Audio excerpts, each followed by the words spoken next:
Hey, bonjour, ici Pasteur Timothée, Jésus Ministère International, la branche canadienne. Je vous accueille avec le magnifique et très beau drapeau d'Haïti. Vous savez, ce pays où il fait bon vivre, où les gens sont heureux, joyeux.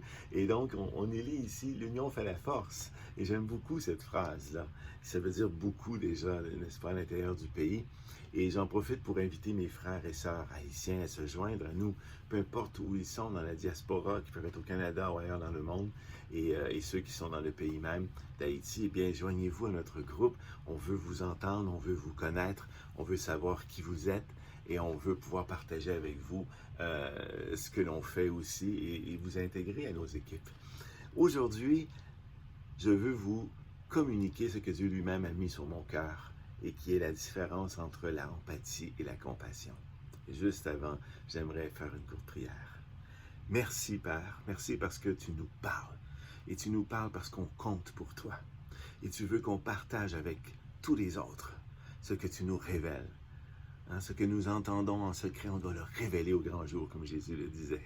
Bien, c'est ce que nous faisons ce matin. Sois présent à travers ce que je dis pour que ce ne soit que des mots qui inspirent et qui fait comprendre et qui élève, qui édifie, Seigneur, ton corps. Et que chacun qui reçoit ces mots puisse en trouver quelque chose qui vient de toi. Amen, au nom de Jésus. Alors, merci d'être présent. Oui, j'y vais tout de suite. L'empathie, c'est ressentir pour les autres une écoute et un accueil dans ce qu'ils ont à dire, leur souffrance généralement, qu'elle soit physique ou psychologique, mentale. C'est ce qu'on enseigne. Et même dans le marketing, maintenant, on parle aux vendeurs en leur disant, bien, les gens, lorsqu'ils vous entendent, doivent ressentir que vous êtes empathique. Et c'est la même chose au niveau des psychologues ou des travailleurs en santé, que ce soit un médecin ou une infirmière, un auxiliaire, un préposé aux soins, peu importe, on doit vivre de l'empathie. Et l'empathie, ce qui est sécurisant pour celui qui nous parle, c'est qu'il se sent écouté, entendu.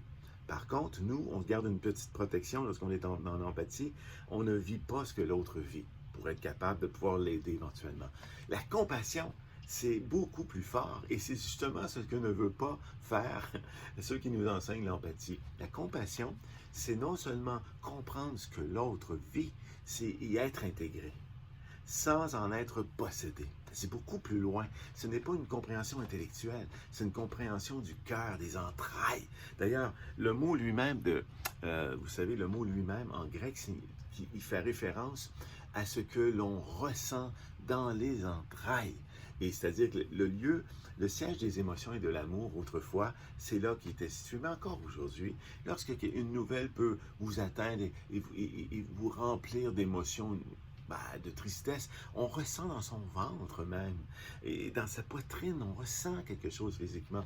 C'est cela la compassion, c'est arriver à écouter l'autre parce qu'on ressent déjà ce qu'il vit, ce qu'il voit, comment il sent les choses et sa souffrance, j'allais dire existentielle, sa souffrance de l'âme, sa souffrance intérieure.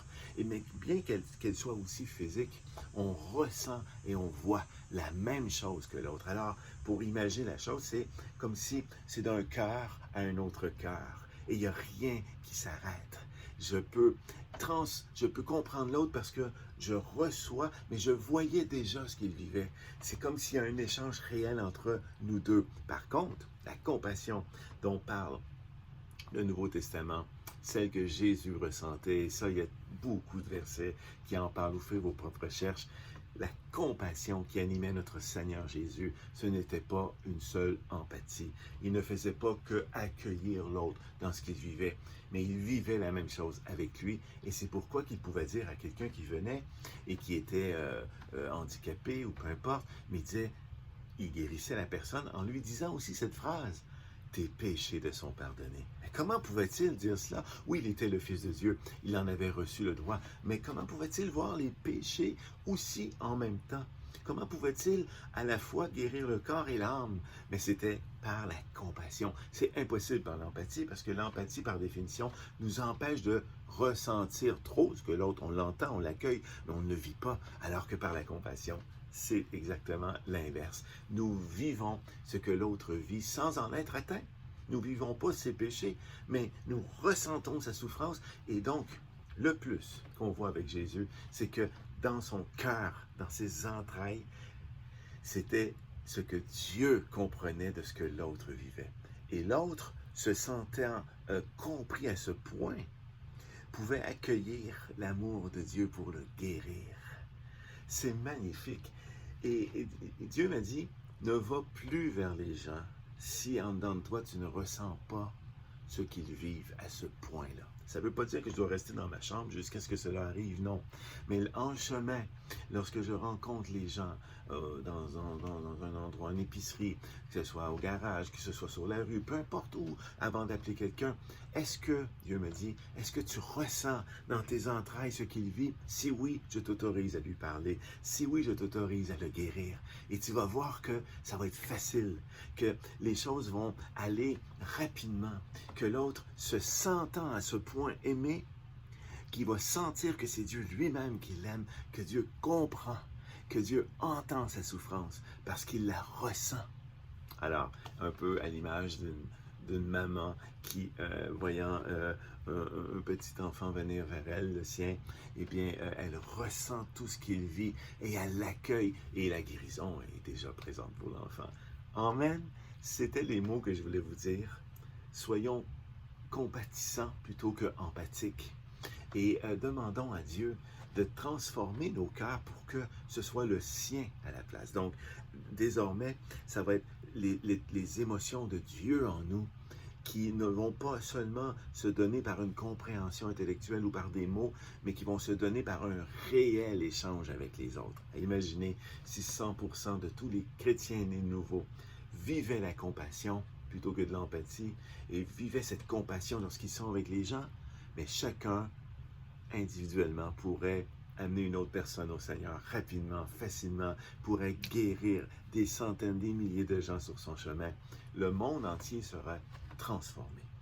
Et c'est ce que je crois qui va arriver parce que Dieu, lorsqu'il nous communique de telles visions, c'est pour les partager aux autres, les partager en mots, mais aussi les partager en vécu. Donc, même avec vous, que je ne connais pas, je ressens dans mon cœur que cet élan-là, vous le voulez, et comme moi, et qu'il n'y a qu'une seule façon d'y arriver, c'est de le demander à Dieu, et Dieu nous le donne, parce que Dieu, déjà dans l'Ancien Testament, Dieu avait dit à Israël, son peuple, qu'il voulait changer leur cœur de pierre pour un cœur de chair et d'amour, et qui était pour inscrire sa loi dans leur cœur. Eh bien, voici comment obéir à Dieu, c'est d'être rempli de compassion, d'être ému par la compassion, en allant vers les gens, en les écoutant, en les entendant.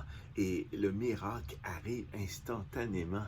Je vous le dis. Alors, je vous laisse. Je vous en reparle peut-être dans une autre vidéo cette semaine.